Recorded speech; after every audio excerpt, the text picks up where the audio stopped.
할렐루야. 10월 29일 토요일 새벽 기도를 시작하겠습니다. 사도신경으로 우리의 신앙을 고백하시겠습니다. 나는 전능하신 아버지 하나님 천지의 창조주를 믿습니다. 나는 그의 유일하신 아들 우리 주 예수 그리스도를 믿습니다. 그는 성령으로 잉태되어 동정녀 마리아에게서 나시고 본디오 빌라도에게 고난을 받아 십자가에 못 박혀 죽으시고 장사된 지 사흘 만에 죽은 자 가운데서 다시 살아나셨으며 하늘에 오르시어 전능하신 아버지 하나님 우편에 앉아 계시다가 거기로부터 살아있는 자와 죽은 자를 심판하러 오십니다. 나는 성령을 믿으며 거룩한 공교회와 성도의 교제와 죄를 용서받는 것과 몸의 부활과 영생을 믿습니다. 아멘. 찬송가 292장 찬양하시겠습니다. 찬송가 292장입니다.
창세기 41장 17절에서 24절 말씀입니다.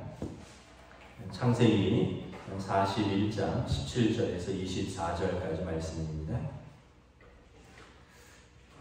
45절까지입니다. 창세기 41장 17절부터 45절까지 말씀입니다. 다 찾으신 줄 알고 저와 여러분들이 한 절씩 교도하도록 하겠습니다. 창세기 41장 17절부터 45절입니다. 바로가 요셉에게 이르되 내가 꿈에 나일 강가에 서서 보니 살찌고 아름다운 일곱 암소가 나일 강가에 올라와 갈밭에서 뜯어먹고 그 뒤에 또 약하고 심히 흉하고 파리한 일곱 암소가 올라오니 그같이 흉한 것들은 애굽 땅에서 내가 아직 보지 못한 것이라. 그 파리하고 흉한 소가 처음에 일곱 살찐 소를 먹었으나 먹은 듯 하지 아니하고 여전히 흉하더라. 내가 곧 깨었다가 다시 꿈에 보니 한 줄기에 무성하고 충실한 일곱 이삭이 나오고 그 후에 또 가늘고 동풍에 마른 일곱 이삭이 나더니 그 가는 이삭이 좋은 일곱 이삭을 삼키더라. 내가 그 꿈을 점술가에게 말하였으나 그것을 내게 풀이해 주는 자가 없느니라. 요셉이 바로에게 아뢰되 바로의 꿈은 하나라. 하나님이 그가 하실 일을 바로에게 보이심이니라. 일곱 좋은 암소는 일곱 해여 일곱 좋은 이삭도 일곱 해니 그 꿈은 하나라. 그 후에 올라온 파리하고 흉한 일곱 소는 7년이요 동풍에 말라 속이 빈 일곱 이삭도 일곱 해 흉년이니 내가 바로에게 이르기를 하나님이 그가 하실 일을 바로에게 보이신다 하니 이것이라. 온 일곱 땅에 일곱 해 큰 풍년이 있겠고 후에 일곱 해 흉년이 늙으로 애굽 땅에 있던 풍년을 다 잊어버리게 되고 이 땅이 그 기근으로 망하리니 후에 든 그 풍년이 너무 심함으로 이전 풍년을 이 땅에서 기억하지 못하게 되리이다. 바로 이 꿈을 두 번 겹쳐 꾸신 것은 하나님이 이 일을 정하셨습니다. 하나님이 속히 행하시리니 이제 바로께서는 명철하고 지혜 있는 사람을 택하여 애굽 땅을 다스리게 하시고 바로께서는 또 이같이 행하사 나라 안에 감독관들을 두어 그 일곱 해 풍년에 애굽 땅의 5분의 1을 거두매 그들로 장차올 풍년의 모든 곡물을 거두고 그 곡물을 바로의 손에 돌려 양식을 위하여 각 성읍에 쌓아두게 하소서. 이와 같이 그 곡물을 이 땅에 저장하여 애굽 땅에 임할 일곱 해 흉년에 대비하시면 땅이 이 흉년으로 말미암아 망하지 아니하리라. 바로와 그의 모든 신하가 이 일을 좋게 여긴지라. 바로가 그의 신하들에게 이르되 이와 같이 하나님의 영에 감동된 사람을 우리가 어찌 찾을 수 있으리요 하고 요셉에게 이르되 하나님이 이 모든 것을 내게 보이셨으니 너와 같이 명철하고 지혜 있는 자가 없도다. 너는 내 집을 다스리라. 내 백성이 다 내 명령에 복종하리니 내가 너보다 높은 것은 내 왕자뿐이니라. 바로가 또 요셉에게 이르되 내가 너를 애굽 온 땅의 총리가 되게 하노라 하고 자기 인장 반지를 빼어 요셉의 손에 끼우고 그에게 세마포 옷을 입히고 금사슬을 목에 걸고 자기에게 있는 버금술에 그를 태우매 무리가 그의 앞에서 소리 지르기를 엎드리라 하더라. 바로가 그에게 애굽 전국을 총리로 다스리게 하였더라. 바로가 요셉에게 이르되 나는 바로라. 애굽 온 땅에서 내 허락이 없이는 수족을 놀릴 자가 없으리라 하고 함께 있습니다. 그가 요셉의 이름을 사브낫 바네아라 하고 또 온의 제사장 보디베라의 딸 아스낫을 외리주어 아내로 삼게 하니라. 요셉이 나가 애굽 온 땅을 순찰하니라. 아멘. 할렐루야. 네, 오늘 토요 새벽기도에 오신 우리 성도들을 주님의 이름으로 환영하고 축복합니다. 우리 서로 한번 인사하겠습니다. 한 주간 평안하셨습니까? 네. 이제 아침 새벽은 이제 꽤 좀 쌀쌀합니다. 그래서 요즘 약국에 감기약이 다 떨어졌대요. 감기 환자가 너무 많아서 약국 가면 감기약 구하기가 어려워서 어떤 분이 이제 편의점 가서 약을 샀다고 그래서 하여튼 지금 뭐 어른들은 감기 또 환절기 감기 조심하셔야 됩니다. 이제 요셉의 이제 이야기를 계속 보고 있는데 유대인들에게 두 가지 메시아 상이 있다고 제가 새벽에 한번 말씀드렸습니다. 하나는 다윗 메시아 상입니다. 그래서 모세나 다윗처럼 힘있게 이제 자기 백성을 구원하는 왕 같은 메시아.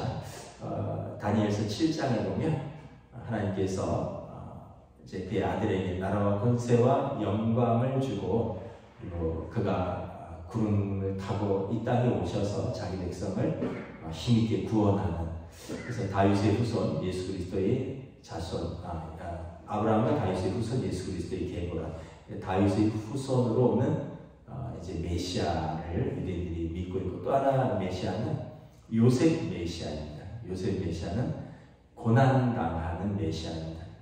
자기 백성의 죄짐을 짊어지고 자기가 다 고난당하고 그리고 그가 자기 백성을 구원하는, 요셉이 형들의 미움을 받았지만 어떻게 보면 형들의 죄값을 자기가 받는 것입니다. 그리고 그가 종으로서 또 온갖 고난 속에서 이제 나중에 보면 오늘 총리가 돼서 이제 애굽 사람뿐만 아니라 자기 가족과 형제들을 다 구원하는, 이스라엘을 구원하는 이런 요셉 메시아상이 있습니다. 요셉 메시아는 이사야서 53장에 고난당하는 종으로서의 메시아입니다.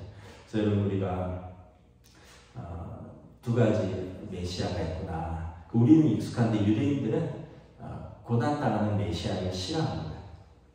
왜냐하면 유대인들의 역사가 고난이기 때문에 고난 속에서 메시아도 고난당하는, 그러니까 좀 너무 힘든 거예요. 그래서 예수님을 유대인들은 배척하는 거죠. 메시아가 로마에 맞서서 힘있게 나라를 구해야 되는데, 모세나 다윗처럼 요셉의 메시아를 알고는 있는데, 고난당하는 메시아를 알고는 있는데 예수님이 십자가에 달리니까 너무 그것이 싫은 거죠. 그래서 예수님을 거절하게 된 배경이 되는 겁니다.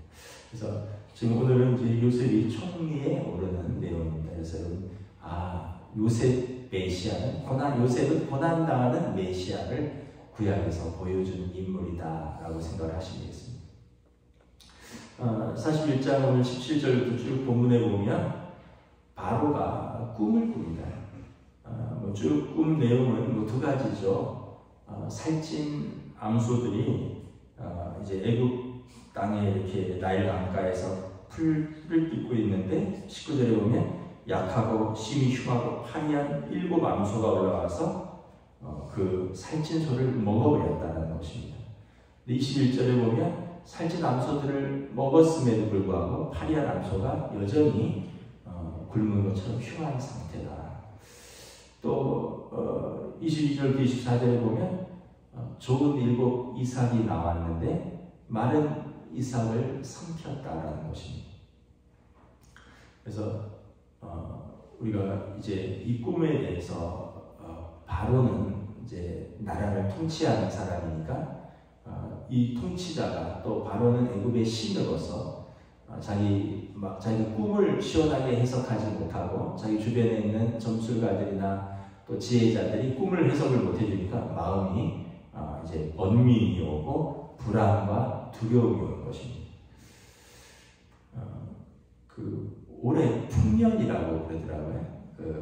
이제 제가 아는 분이 농사를 짓는데 요즘 이렇게 밭을 이렇게 갈면 콤바인으로 해서 쫙 하면 아예 탈곡까지 해서 가만히 탁탁해서 떨어지는데, 예를 들면 옛날에 어떤 면적에서 1톤이 나왔다, 쌀이. 올해는 4톤 가까이를 수확을 했대요. 3배에서 4배에 쌀이 벼가 풍년이 됐다 그러더라고요. 그래서 쌀값 떨어지니까 고속도로에 농민들이 막 쌀 싣고 올라오면서 막 시위하는 것도 봤거든요. 그러니까 올해는 풍년인데, 또 풍년이면 쌀값이 떨어져서 걱정이고, 흉년이면 이제 또 먹을 것이 없어서 걱정이고, 참 우리가 이 풍년이라도 걱정이고 흉년이라도 걱정이고. 참고로 우리나라 식량 자급률은 40%가 안 됩니다. 그 얘기는 뭐냐면 점점 농사짓는, 우리가 원래 농업국가였는데 점점 농사짓는 분들이 줄어들고 이제 노인들이 많고 또 농경지가 점점 줄어들고 해서 40% 미만인데 이제 나중에 만약에 더 농사를 안 지면 이제 쌀이나 뭐 밀은 이제 수입하지만 전부 외국에서 수입을 하면 이제 풍년이 들어도 감당을 못하는 것도 전부 수입하면 이제 올라가거든요. 지금 외국은 밀 값이 많이 올랐잖아요. 그래서 참 이 풍년이라도 고민이고 흉년이라도 고민이구나. 요셉 같은 지도자가 있어야 되는구나. 여러분 무엇 때문에 불안해하고 무엇 때문에 두려워하십니까? 우리가 오늘 바로는 돈도 있고요, 권력도 있고 다 있는데 그가 어찌 할 수 없는 마음의 번민과 두려움이 그에게 밀려오는 것이죠. 결국은 잠언에 보면 하나님을 경외하는 자에게 지혜를 주신다고 하는데 우리가 수요일 때마다 잠언을 보잖아요. 하나님이 지혜를 주시면 우리의 삶에 하나님이 주시는 지혜로 보고 또 분석하고 이것을 해결할 수 있는 능력이 있는데 이제 하나님이 주신 지혜가 없으면 돈이 있고 힘이 있고 사람이 있어도 이걸 어떻게 해결을 못한다는 거죠. 지금 바로가 그가 인간으로서는 최고의 통치자고 또 사람들에게 신으로 불리지만 그에게는 하나님이 주신 지혜가 없는 거죠. 그래서 그의 삶에서 그가 불안해하고 두려워하고 그리고 불안해하는 그를 보면서 또 그의 신하들이 불안해하고 두려워하고 왜냐하면 왕이 두려워하니까 이제 전체가 그 궁에 불안과 두려움이 이렇게 이렇게 넘쳐가는 것을 볼 수 있습니다. 그래서 여러분 잠언 말씀, 하나님의 말씀을 우리가 다시 한번 생각합니다. 하나님을 경외하는 자가 지혜를 얻는다. 그리고 그 지혜는 우리의 불안과 두려움 속에서 하나님이 주신 지혜로서 또 통찰력을 주시고 요셉처럼 통찰력을 주고 또 그것을 해결할 수 있는 하나님이 주신 지혜가 있다는 거죠. 요셉이 이 꿈을 해석을 하고 대책을 제시합니다. 7년 풍년과 7년 흉년에 관한 이야기입니다. 그래서 흉년에 지금 흉년을 대비해야 됩니다. 앞으로 7년간은 흉년이 있고 그 이후에는 극심한 이제 풍년을 이제 어떻게 보면 완전히 그 풍년 때 준비를 하지 않으면 흉년 때는 완전히 고통을 당하는 때가 올 것입니다. 그러면서 33절에 명철하고 지혜 있는 사람을 택하여 지도자로 삼으십시오. 두 번째는 그리고 요셉이 그 대책도 제시를 합니다. 경제 정책이죠. 흉년에 매년 곡식 5분의 1을 저장해서 흉년을 대비하십시오. 7년 풍년 동안에 20%씩 저장을 하라는 거예요. 그러면 이제 7년 흉년을 좀 허리띠 바짝 조이고 그리고 그 풍년 때 20%씩 저장한 것으로 7년 흉년을 준비할 수 있습니다. 요즘 그 우리나라 또는 전 세계가 완전히 경제 불안과 또 인플레와 고환율, 고금리 난리도 아니죠. 어제 미국에서 친구 목사가 와서 이렇게 3명이서 식사를 했어요. 이제 아들을 데리고 와서 아들이 이제 대학 졸업하고 이제 취직하기에 앞서서 1월달에 이제 취직을 하는데 이제 한국 고국 방문을 하고 싶다 해서 아들을 데리고 이렇게 한국에 나와서 같이 식사를 했는데 갈비탕을 꽤 비싼 데서 먹었어요. 13,000원짜리 갈비탕을 3명이서 먹었으니까 39,000원이잖아요. 근데 이 친구가 야 요즘 미국 달러가 좋잖아. 미국 카드로 쓸게. 하면서 자기가 밥을 사더라고요. 3명이 39,000원이 먹었는데 이 미국 카드로 그러니까 27불 몇 센트가 나왔어요. 27불. 그러면서 뭐라 그러냐면 이 친구가 샌프란시스코에서 사는데 야, 샌프란시스코에서 이 정도 먹으면 혼자 먹고 팁 주면 끝나 이러더라고요. 둘 먹어도 제대로 먹으려면 27불하고 팁 주면 못 먹는다. 근데 야 한국 좋다. 환율이 1,400원이니까 이렇게 갈비탕을 푸짐하게 먹고 팁도 안 주고도 27불로 먹는구나 이러더라고요. 그 얘기는 뭐냐면 지금 우리나라가 환율이 높아서 수출이 안 된다는 얘기예요. 수출이 안 된다는 게 아니라 수입하면 물가가 비싸고 그 수입한 물가가 비싸니까 이제 그걸로 뭘 만드는데 모든 그 공산품이라든가 물가가 인상된다는 거죠. 저도 최근에 13,000원짜리 갈비탕은 처음 먹었어요. 대부분 10,000원, 11,000원, 뭐 12,000원까지 왔는데 13,000원. 이게 물가가 오른 거죠. 수입하면 지금 수입 그 환율이 오르니까. 근데 수출이 좋아야 되는데 수출이 잘 되냐? 환율이 높으면 수출은 잘 돼야 되거든요. 수출도 저는 잘 안 되고 있죠. 그 부산에서 제가 아는 분이 교회 건축을 하려고 하는데 서울 올라와서 계속 통화를 하더라고요. 은행에. 왜냐하면 연초에 상담받을 때는 3.5%로 한 10억 정도를 대출을 얘기를 했었는데 뭐 준비하면서 이런저런 시간을 끌다가 보니까 이번 달에 올라와서 통화하는데 6.5%에서 시작한다는 거죠. 그러니까 여러분 10억에 3.5%면 이자가 10억 빌리는데 연 3,500만 원이라는 얘기잖아요. 그런데 지금 6.5%, 6,500만 원 이자가 거의 2배로 뛴 겁니다. 그러니까 지금 요셉과 같은 지도자가 필요하고 요셉과 같은 지혜가 필요한 것 같습니다. 그래서 저희가 경제는 잘 모르지만 여러분 신문 뉴스를 보니까 빚을 줄여야 됩니다. 빚이 있는 사람은 버틸 수가 없다. 지금 계속 금리가 내년까지 올라갈 것으로 보이고요. 뭐 새벽기도에 뭐 금리 얘기하고 뭐 이런 건 제가 전문가도 아닌데 분명한 것은 빚을 줄여야지 살 수가 있다. 지금 이자 부담이 2배다. 더더군다나 지금 강원도에서 채권 그 레버랜드 사태 때문에 지급 보증 얘기 잘못했다가 지금 춘천시에서 채권을 발행하는데 13%로 겨우 빌려 발행을 했다라는 뉴스를 봤습니다. 그럼 국가 지방자치단체는 신용도가 트리플 A인데 채권을 발행하는데 13% 이자를 주고 채권을 발행했고 또 둔촌 그 아파트 재건축은 현대건설이 지급 보증을 했는데도 7천억 파이낸스 프로젝트 PF인가 프로젝트 파이낸스 발행을 실패했다 뉴스가 나오고 있습니다. 그러니까 지금은 돈을 빌릴 수도 없고 빌려도 고통받는다. 그래서 교회도 그렇고 가정도 그렇고 국가도 그렇고 지금 굉장히 좀 어려운 때입니다. 요셉과 같은 지도자 그리고 요셉과 같은 경제정책 흉년을 대비하는 그런 지혜가 있어야 될 것 같습니다.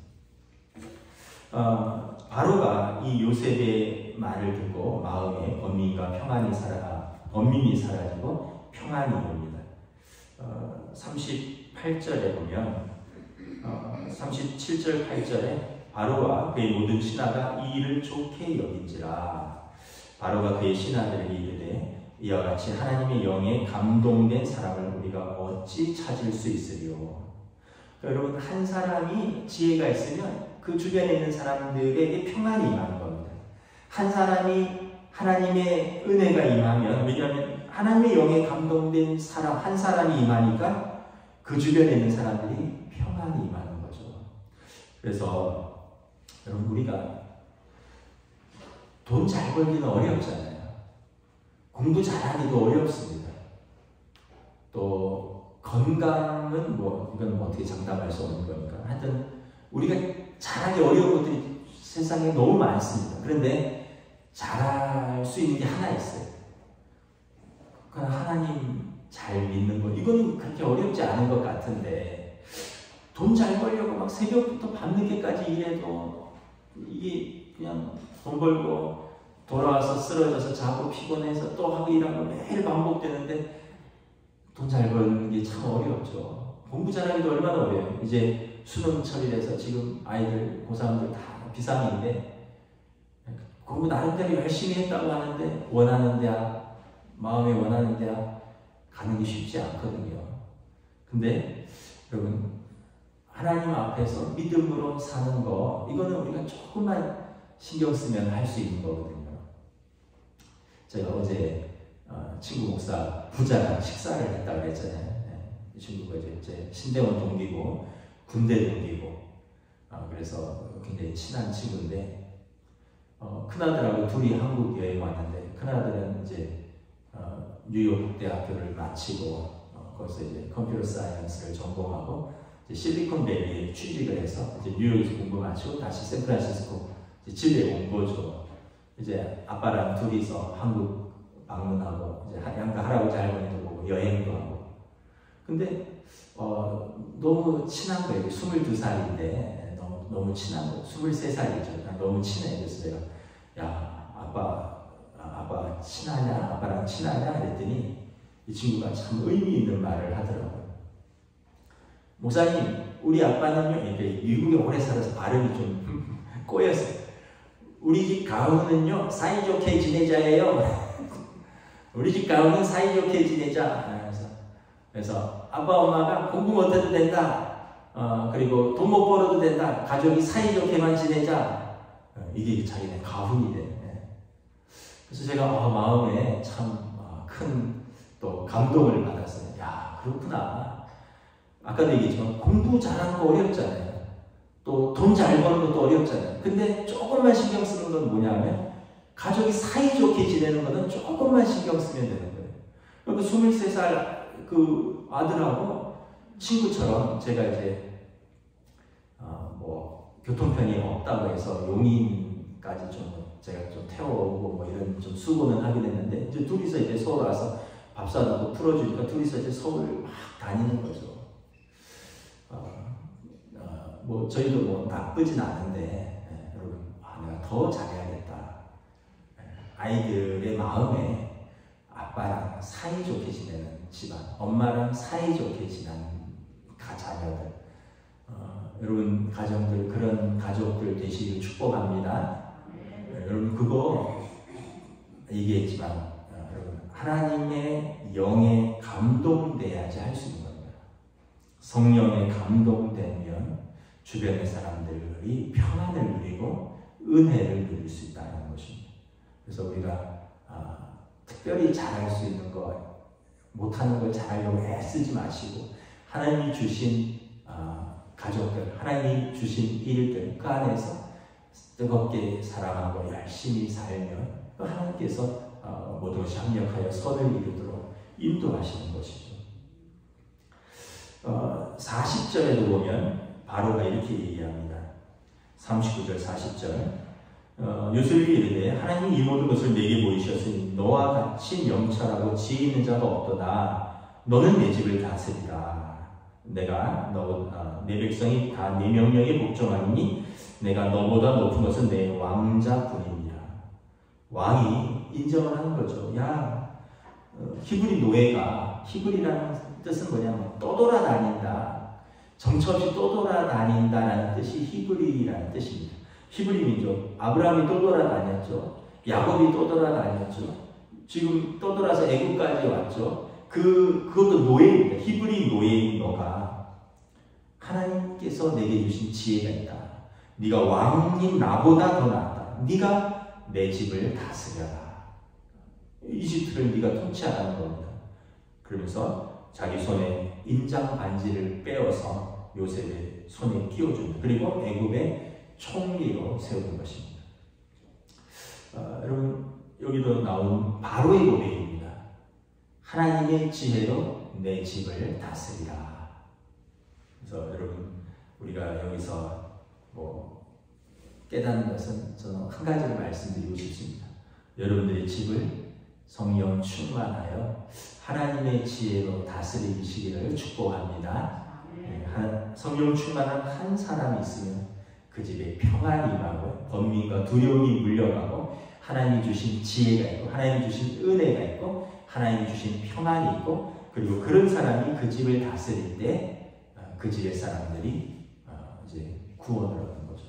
요셉은 구원자입니다. 그래서 이집트 사람들을 모두 구원했고요. 기근으로부터 이제 이스라엘 백성도 다 구원하는 거죠. 그래서 요셉은 메시아의 고난당하는 메시아의 한 표상이 되는 것입니다. 말씀을 정리하도록 하겠습니다. 오늘 말씀에 두 가지를 제가 말씀드렸는데 제가 묵상하는 것보다 여러분들이 또 한번 이 말씀을 가지고 묵상하시기 바랍니다. 우리 집의 두려움과 번민은 무엇인가? 그리고 우리가 무엇으로 우리 집을 다스릴 것인가? 하나님의 영에 감동된 사람이 우리 집에 있는가? 그리고 그 사람이 내가 될 수 있는가? 그리고 내가 돼야 되겠다. 그리고 이건 실질적인 건데 빚을 줄이셔야 됩니다. 이건 전 세계적인 현상이고 기도하겠습니다. 하나님 은혜를 감사합니다. 히브리 노예인 요셉이 아무런 가치 없고 언제 죽어도 누구도 알 수 없는 그 미미한 존재인 또 죄수인 요셉을 하나님 들어서 높이 쓰십니다. 바로의 애굽 왕이 그리고 요셉 주변에 있는 모든 사람들은 하나님의 영에 충만한 요셉으로 인해서 보디발과 그의 집이 복을 받았고 감옥의 간수장과 감옥이 그로 인하여 감옥이 은혜 가운데 운영되었고 이제는 나아가서 이집트라는 당대 최고의 제국이 히브리 노예 한 사람 하나님의 영에 충만한 한 사람으로 인해서 그가 그 땅을 다스리게 되는 놀라운 역사가 있는 것을 바라봅니다. 우리도 다시 한번 말씀을 통해서 묵상합니다. 하나님의 영에 충만한 너와 같은 명철하고 지혜 있는 자가 없도다. 너는 내 집을 다스리라. 우리 가정에 또 우리 교회에 또 우리가 서 있는 곳에 하나님이 주신 지혜와 명철과 성령 충만한 자가 있는가? 그리고 그로 인하여 이 땅에 평안이 있는가? 그리고 그러한 사람이 우리 집을 섬기고 다스릴 수 있는 그러한 부모들이 될 수 있기를 원하고 또한 그러한 자녀들이 될 수 있기를 원하고 그러한 또 우리 교회가 될 수 있도록 주님 축복하여 주시옵소서. 감사를 드리오며 우리 주 예수 그리스도 이름으로 기도드리옵나이다. 아멘. 하늘에 계신 우리 아버지의 이름을 거룩하게 하시며 아버지의 나라가 오게 하시며 아버지의 뜻이 하늘에서와 같이 땅에서도 이루어지게 하소서. 오늘 우리에게 용할 양식을 주시고 우리가 우리에게 잘못한 사람을 용서하여 준 것 같이 우리 죄를 용서하여 주시고 우리를 시험에 빠지지 않게 하시고 악에서 구하소서. 나라와 권능과 영광이 영원히 아버지의 것입니다.